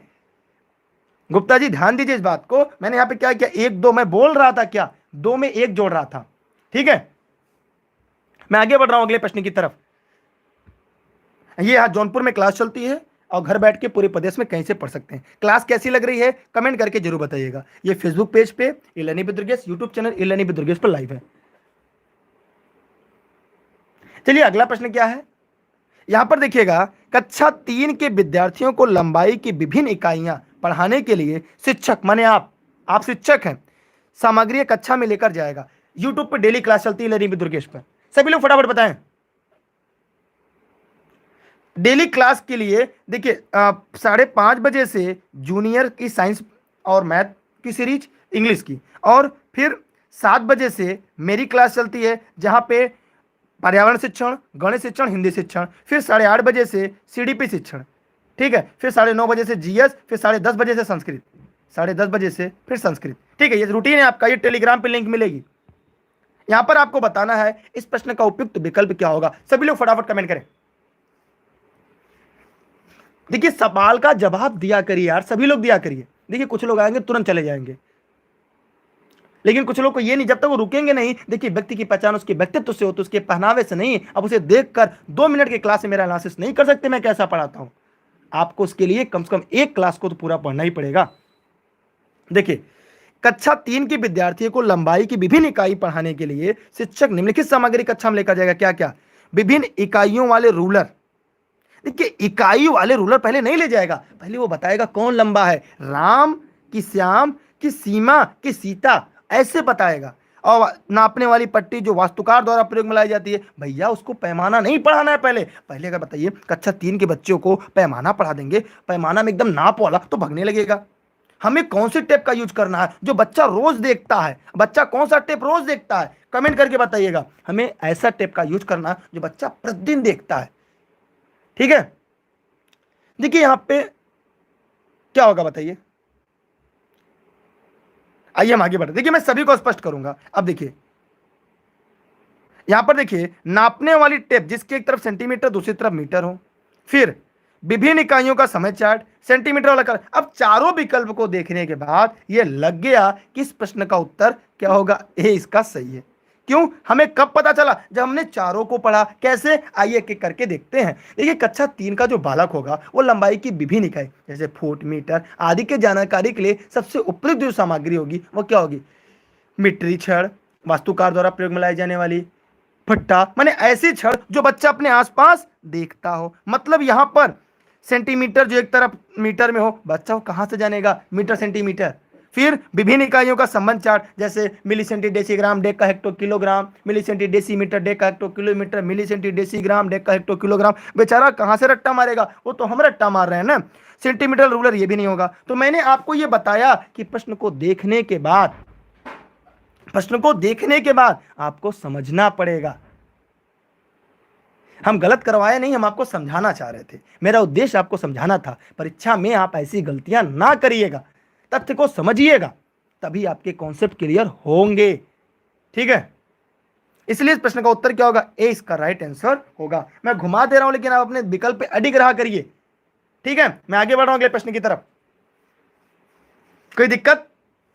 मुझे लग रहा है कि आप लोग शेयर नहीं करना चाह रहे हैं। अगला प्रश्न आपके बीच है कि कक्षा 3 के विद्यार्थियों को संख्या पद्धति पढ़ाने का उद्देश्य क्या है। सभी लोग फटाफट कमेंट करें। कक्षा को ध्यान दीजिएगा, कक्षा 3 की बात कर रहा है, उसमें कुछ हम जैसे मंदबुद्धि बालक भी होंगे। सभी लोग फटाफट कमेंट करिए। क्लास अगर आपको जरूर बेहतर लगे तो शेयर जरूर करिएगा। भैया मंदबुद्धि बालक हैं और आप लोग तो भैया विद्या माई कसम है, वीडियो को सभी लोग शेयर करिएगा। जितने लोग लाइव देख रहे हैं सभी लोग इतना काम हमारे लिए मेहनत करिएगा। और प्रैक्टिस सेट जल्दी लर्निंग विद दुर्गेश पर आपको उपलब्ध होगी, आप प्राप्त कर सकते हैं। देखिए यहां पर कक्षा 3 के विद्यार्थियों को संख्या पद्धति पढ़ाने का उद्देश्य क्या है? तो ज्यादातर लोगों ने इसका उत्तर डी बताया है। ठीक है भैया, तो अगर आपने डी बता दिया है तो भैया उनके कौशल में प्रवृत्ता लाना, बच्चे को तेज नहीं बनाना है, बच्चे को सिखाना है। हम आपको पास कराने का ठेका ले रहे हैं, हम आपको तेज बनाने का ठेका नहीं ले रहे हैं। तो वही काम, जो काम एनसीएफ 2005 कहता है वही मैं आपके लिए फॉलो करता हूं। जैसे मुझे प्रशिक्षण मिला है आपको पढ़ाने के लिए, मैं वैसे ही पढ़ाता हूं। मतलब यहां पर बच्चों को याद नहीं करवाना है, मुझे आपको सिलेक्शन दिलाना है। आपको मार्क्स से मतलब नहीं, सिलेक्शन से मतलब है। अब यहाँ पे बड़ी संख्या को पढ़ने में ये भी नहीं है भैया, हम तो मंदबुद्धि बालक हैं। 6 अंक को करना ये भी मंद। अब हमको संख्या, सैकड़ा, इकाई, दहाई, सैकड़ा के समूह में देखना, स्थानीय मान के सार्थकता के बारे में बताना। तो ये जैसे यहाँ पर बना देना, यहाँ पे इकाई, दहाई, सैकड़ा, ठीक है। यहाँ पर एक बिंदु, यहाँ पे 2 बिंदु, यहाँ पर 1 बिंदु, यहाँ पे 3। इसका मतलब 3, 1, 2, 1, इसका मतलब 3121। ये क्या हो गया? स्थानीय मान की अवधारणा हो गई। आप कहेंगे सर ये तो आपने छोटा सा डायग्राम बनाया, क्या बना दिया? मैंने यहाँ पे इकाई, दहाई, सैकड़ा, हजार का मैंने डायग्राम क्रिएट कर दिया, और यह हो गया स्थानीय मान की समझ। ये भी सीटेट का पूछा प्रश्न है। ये मैंने डायग्राम बनाया ना, ये सीटेट में पूछा जा चुका है। जी हाँ, मैं जितनी बातें कहता हूँ क्लास में, जितनी बातें आप सुनते हैं, सबका संबंध सीटेट और केबीएस के इंटरव्यू से। अगर आप केबीएस की तैयारी में, अगर सीटेट के बाद केबीएस देना चाहते हैं तो भैया मेरी क्लास अगर आप पढ़े हैं तो इंटरव्यू में दौड़ते हुए जाइएगा और आपका सिलेक्शन दौड़ा कर होगा। क्यों? क्योंकि केबीएस के इंटरव्यू में आपकी शिक्षण ही सबसे ज्यादा मायने रखती है। आपका शिक्षण कौशल कैसा है। मैं आगे बढ़ रहा हूं अगले प्रश्न की तरफ। अगला है, सबसे उपयुक्त व्यूह रचना जिसका प्रयोग धनराशि के योग की कुशलता को आत्मसात करने के लिए, समझने के लिए किया जा सकता है। तो भैया जितने लोग लाइव हैं सभी लोग कमेंट करें, जवाब भी दें, वीडियो को शेयर जरूर करें। मतलब कैसे हम बताएं, कैसे बताइए? एकदम हलवा है, दिमाग लगा के जवाब मत दीजिएगा, बच्चों की तरह सोचिएगा कि बच्चा कैसे सोचेगा। आपकी कक्षा में अगर आप बच्चों की तरह सोच लेते हैं, इसका मतलब आप प्रश्न को हल कर पाते हैं। क्लियर हुआ आपका कॉन्सेप्ट भैया? मालिक वीडियो को शेयर तो कर दीजिए, पैसा नहीं लगेगा। 10 लोग को बताइए इलेनी में दुर्गेश पे क्लास पढ़ने के लिए, अगर आपको बेहतर लगे तब। अगर इससे बेहतर कोई शिक्षण आपको पढ़ाकर आपकी परीक्षा में स्कोर करा दे, चैनल को छोड़ दीजिएगा। आइए हम देखते हैं। कुछ लोग कहते हैं प्रतिरूपों का प्रयोग करके। जैसे प्रतिरूप का प्रयोग करके, प्रतिरूप का मतलब क्या है? कोई भी डायग्राम, कोई चित्र देखकर बताना। फिर सूचना और तकनीकी संप्रेषण का प्रयोग, ये भी गलत है। यहाँ पे बहुत सारे सवाल हल करना। जैसे मैं एक छोटा सा प्रश्न पूछूं, ठीक है, ठीक है, तो यहां पर मैं एक छोटा सवाल आपसे पूछूंगा कि जब हम गणित की कक्षा में बच्चों को आप पढ़ाते हैं, इंटरव्यू में पूछा गया प्रश्न है, मैं आपसे भी पूछ रहा हूं, जब आप गणित की किताब में बच्चों को पढ़ाते हैं तो 4 से 5 अभ्यास होने के बाद एक दक्षता अभ्यास दिया गया होता है, उसका उपयोग क्या होता है? आप गणित के 4 से 5 अध्याय पढ़ने के बाद, 4 से 5 अध्याय पढ़ने के बाद उसमें एक दक्षता अभ्यास होता है, उसका क्यों होता है? दक्षता अभ्यास क्यों होता है? सभी लोग कमेंट करें। मैं आगे बता रहा हूं अगले प्रश्न की तरफ। अब यहां पर क्या होगा? सबसे उपयुक्त व्यूह रचना क्या होगा? जैसे यहां पर कह दिया जाए कि राम के पास 100 रुपया है, श्याम के पास 500 रुपया है, मोहन के पास 400 रुपया है। अब ये बताइए, और सोनी के पास 300 रुपया है, शिवानी के पास 200 रुपया है। अब कुल लोगों के पास कैसा होगा? तो जो कक्षा में बच्चे होंगे वो क्या करेंगे? तुरंत जोड़ना शुरू कर देंगे, या कह देंगे राम, यहां पर देखिए मैं थोड़ा सा मैं और चेंज कर रहा हूं। जैसे यहां पे कह दिया जाए कि राम 2 रोटी खाता है, श्याम 5 रोटी खाता है, मोहन 8 रोटी खाता है, सोनी 10 रोटी खाती है, शिवानी 20 रोटी खाती है। अगर यहाँ पे क्या है, अब बताइए सब कुल कितने रोटी खाते हैं? अब यहाँ पर हमने बच्चों को क्या कर दिया? उनको एक रोल के रूप में बांट दिया। मतलब उन्हें क्या किया? उनकी भूमिका निर्वाह कर दिया कि ये इनका काम, इनका काम। अब बच्चे इंटरेस्टेड भी होंगे और सबका क्या करेंगे? योग करके बताएंगे। ठीक है, ठीक, क्लियर हुआ सभी का? कोई पूछ रहा है क्लास चलाने का पहला डे हुआ? जो लोग लाइव देख रहे हो जरा बता दें, मेरी 2200 वीडियो पड़ी है चैनल पे। कोई पहला दिन बताइए, आप लोग जवाब दे दिया करिए, छोटे मोटे सवालों के जवाब आप लोग दे दिया करिए। ठीक है, तो यहां पर जो दिया गया प्रश्न है उसका सबसे सही उत्तर क्या होगा? अगर मैं पूछूं इस कक्षा में सबसे ज्यादा रोटी कौन खाता है, बताइए फटाफट, सबसे कम रोटी कौन खाता है?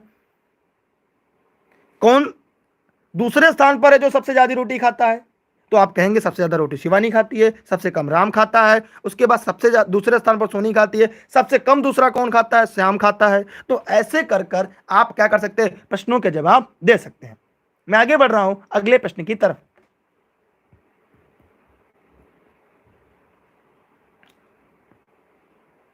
एक छोटा सा प्रश्न आपके सामने आपको दिखाई दे रहा होगा, जो लोग वीडियो को लाइव देख रहे हैं।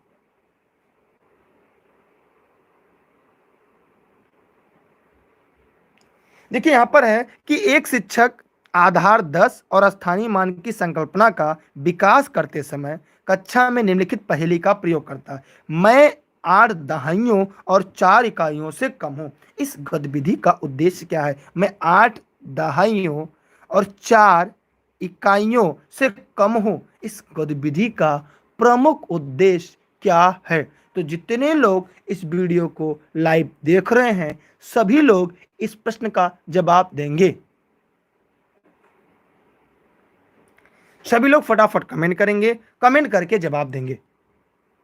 देखिए अगर आप लोग वीडियो को शेयर नहीं करेंगे, लोगों तक नहीं पहुंचाएंगे, तो हम लंबी क्लास नहीं ले पाएंगे। मेरा गला दर्द होने लगता है चिल्लाते चिल्लाते, लेकिन आप लोग संख्या बल नहीं दे सकते।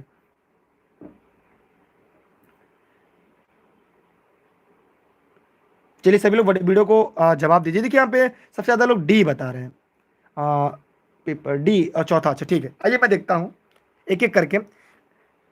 कह रहा है कि पहला तो कह रहा है कि कक्षा में कुछ मजा करना, यहाँ पर एक रास्ता को तोड़ना, ये तो गलत हो गया। फिर कह रहा है, कुछ लोग डी कह रहे हैं, मैं जो जो बता रहा हूं उनका, विद्यार्थियों को दहाई और इकाई की संकल्पना से परिचित कराना, हाँ ये भी तो सही लग रहा है। अब कह रहा है योगात्मक आकलन करना, ऐसा कोई यहाँ पे जिक्र नहीं है। अब यहाँ पे दो विकल्प मुझे समझ में नहीं आ रहा है, आधार 10 और स्थानीय मान की संकल्पना को दृढ़ करना।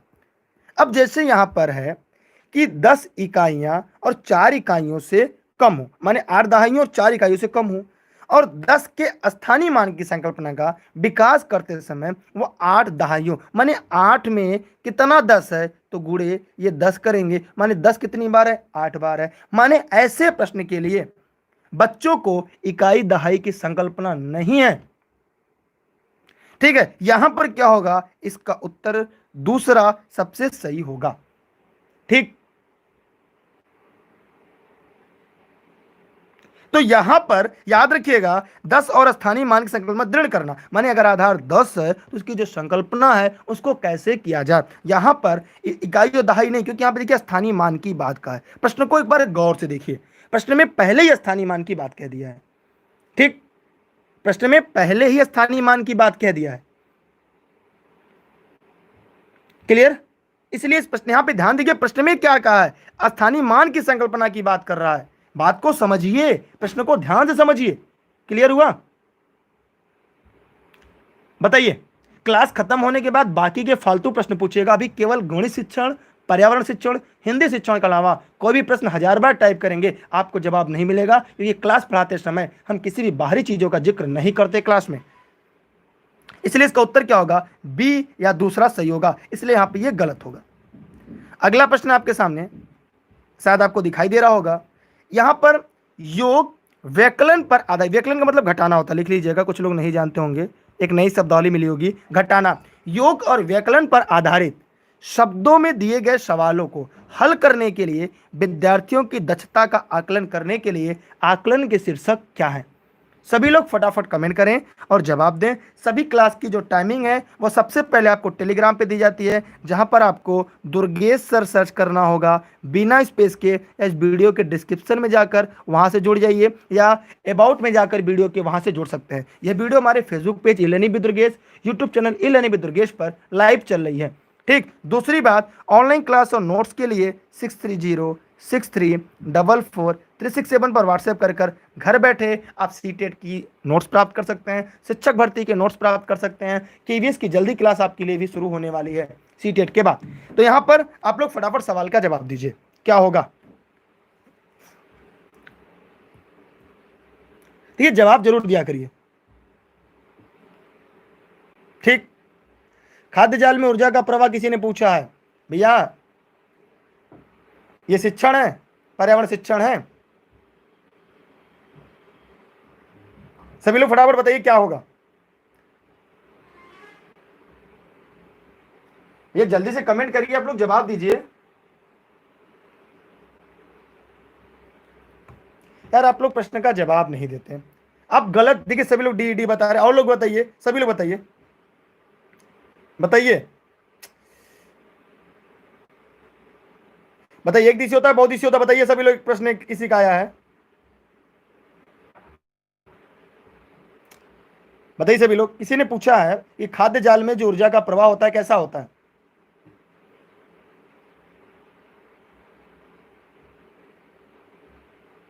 बताइए।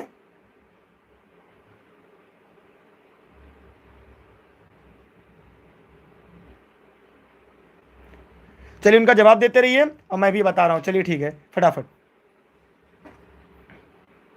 देखिए यहां पर क्या होगा कि सवाल का बोधन, निष्पादित की गणितीय रूप में संक्रिया, पहचाना, समस्या का गणितीय रूप में निरूपण, सवाल का समाधान और प्रस्तुतिकरण करना। मतलब जितने लोगों ने दिए गए प्रश्न का उत्तर चौथा बताया था, उन सभी के जवाब पूरी तरीके से सही हैं। माने जितने लोगों ने बताया उन सभी के जवाब क्या है, पूरी तरह से सही हैं। ठीक, मैं आगे बढ़ रहा हूं अगले प्रश्न की तरफ।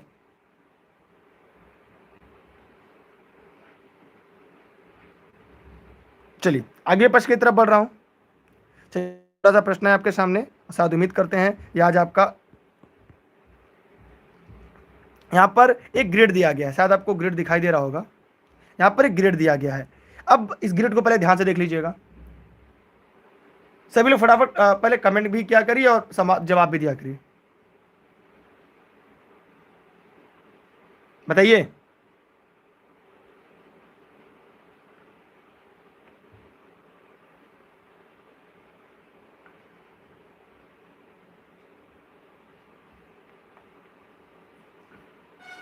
सभी लोग फटाफट बताइए।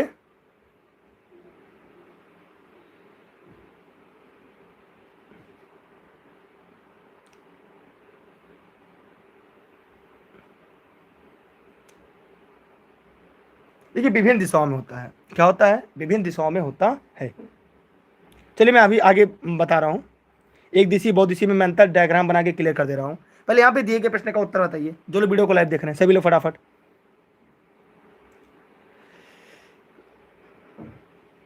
कि यहाँ पर एक पद्धति दी गई है 0.3 गुणे 0.3 दो 0.2 गुणे 0.3 बराबर 0.06।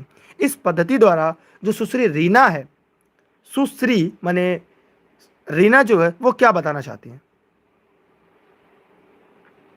सभी लोग फटाफट कमेंट करें।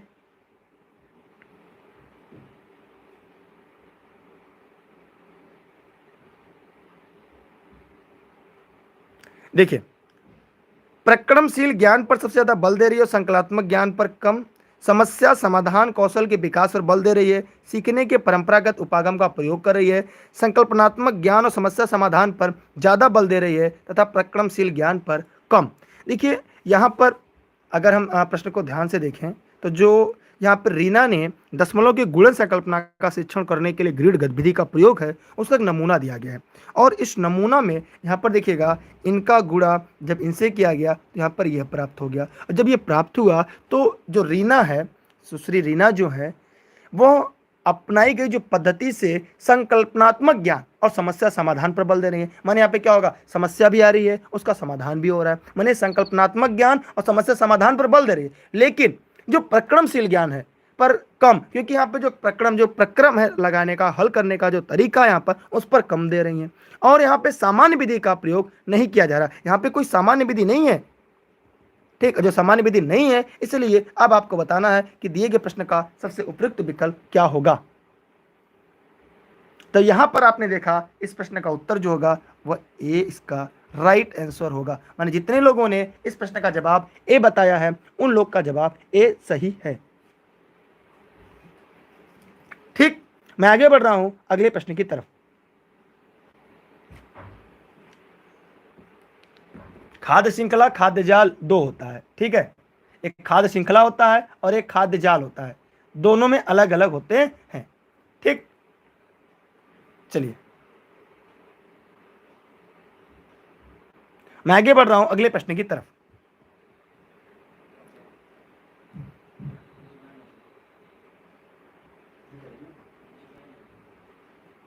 बस आखिरी प्रश्न है, ठीक। आखिरी प्रश्न के बाद, क्योंकि आज इसके बाद ज्यादा लंबी क्लासें नहीं लेंगे हम, इसके बाद सीडीपी क्लास है। यहां पर ध्यान दीजिएगा कि एक भिन्नों का योग संकल्पना को पाठ पर योजना बनाते समय शिक्षक पट्टी मोड़ने वाली गतिविधि का प्रयोग करता है। शिक्षक क्या करता है? पट्टी मोड़ने वाली गतिविधि का प्रयोग करता है। देखिए यहाँ पे प्रश्न आपको पूरा दिख रहा है ना, पट्टी मोड़ने वाली गतिविधि का प्रयोग करता है। तो ये कौन सी गतिविधि है बताइए, ये कौन सी विधि है? भिन्न की योग संकल्पना के पाठ पर योजना बनाते समय शिक्षक पट्टी मोड़ने वाली गतिविधि का प्रयोग कर रहा है। आज इसके लिए आखिरी प्रश्न पढ़ाएंगे, क्योंकि हिंदी शिक्षण आज भी नहीं पढ़ाएंगे, क्योंकि अगली क्लास आपकी कुछ मिनट के बाद है। ये क्लास मेरी इतनी लंबी हो जाती है कि हम अगली क्लास को पढ़ाने का समय नहीं ले पाते हैं, इसलिए आज भी आपका हिंदी शिक्षण छूट जाएगा, ठीक है।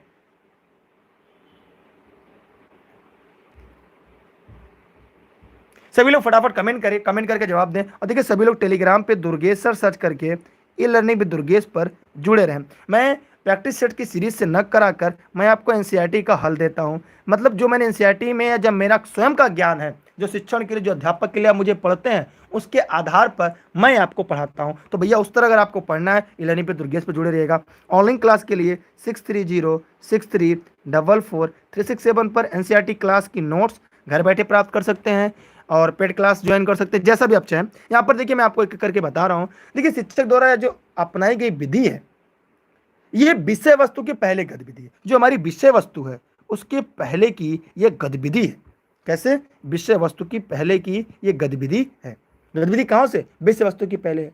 मतलब आकृति जो हमें दिख रही है वो पट्टी को मोड़कर भिन्न को समझा रहा है। माने अभी भिन्न पढ़ाया नहीं जा रहा है, अभी पट्टी को मोड़ मोड़ कर पहले एक बड़ी पट्टी लिया, उसको आधा कर दिया। बच्चे से पूछा, बच्चा ये क्या दिख रहा है? कहा सर आधा। फिर उसको फिर एक फोल्ड और किया, अब कितना हो गया? चौथाई। फिर उसका एक फोल्ड किया तो उसका 1/8। माने एक अध्यापक क्या कर रहा है? उस पट्टी को फोल्ड करते हुए जा रहा है। और जब फोल्ड कर रहा है तो विषय वस्तु की पहले भी उसने शुरू नहीं किया है।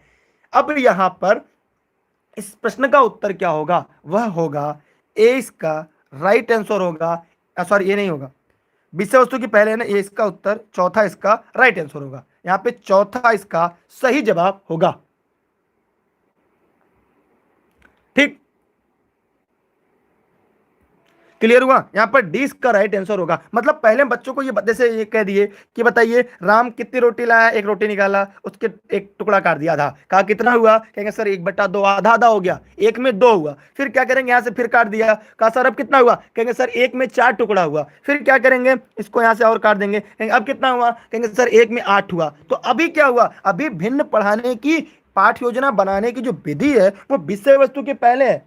अब बच्चा क्या होगा? धीरे धीरे समझना शुरू किया कि पहले 1 था, फिर उसको आधा किया, मतलब 1 में 2 किया, 1 में 4 किया, 1 में 8 किया। ऐसे क्या होगा? बच्चा धीरे धीरे करके क्रमशः आगे की तरफ सीखता चला जाएगा, ठीक है। तो सभी लोग फटाफट कमेंट करें, कमेंट करने के बाद जवाब दें क्या क्लास आपको समझ में आई। इसके बाद सीडीपी की क्लास होगी, तो सभी लोग जुड़े रहिएगा। टेलीग्राम डिस्क्रिप्शन में है, Instagram, Twitter, Facebook, YouTube, e learning with Durgesh पर जुड़े रहिएगा, ठीक है। आज की क्लास यहाँ पे खत्म करते हैं, क्योंकि इसके कुछ मिनट के बाद अगली क्लास है, और इसलिए आप स्क्रीनशॉट इसकी क्लिक कर लें, हो सकता है आपके काम आ जाए, क्योंकि अच्छे क्वेश्चन और भी था क्या। चलिए कल एक क्वेश्चन मैं और करा देता हूँ, उसके बाद फिर हम आगे बढ़ जाएंगे। कह रहा है कक्षा 4 के विद्यार्थियों को यह समझाने के लिए कि शेष हमेशा विभाजक से कम होता है, उचित उपागम क्या होगा। सभी लोग फटाफट कमेंट करिएगा, कमेंट करके जवाब दीजिएगा। और इस प्रश्न का उत्तर अब हम लोग आगे बढ़ेंगे, क्योंकि अगली क्लास को सेट करने में थोड़ा समय लगता है। मेरे लेट करने की वजह से अगली क्लास भी विलंब हो जाएगी। इसलिए मेरा आपसे निवेदन है कि जितना ज़्यादा हो सके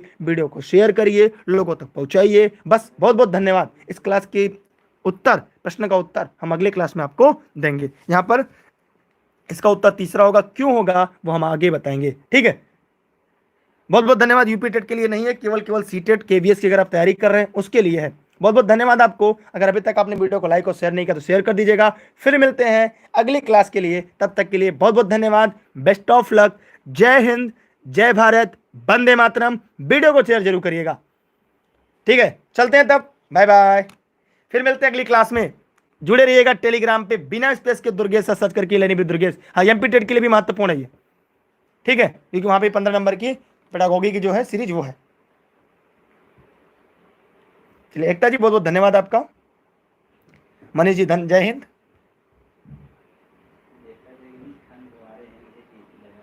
ठीक है चलते हैं तब जी, जय हिंद जय भारत।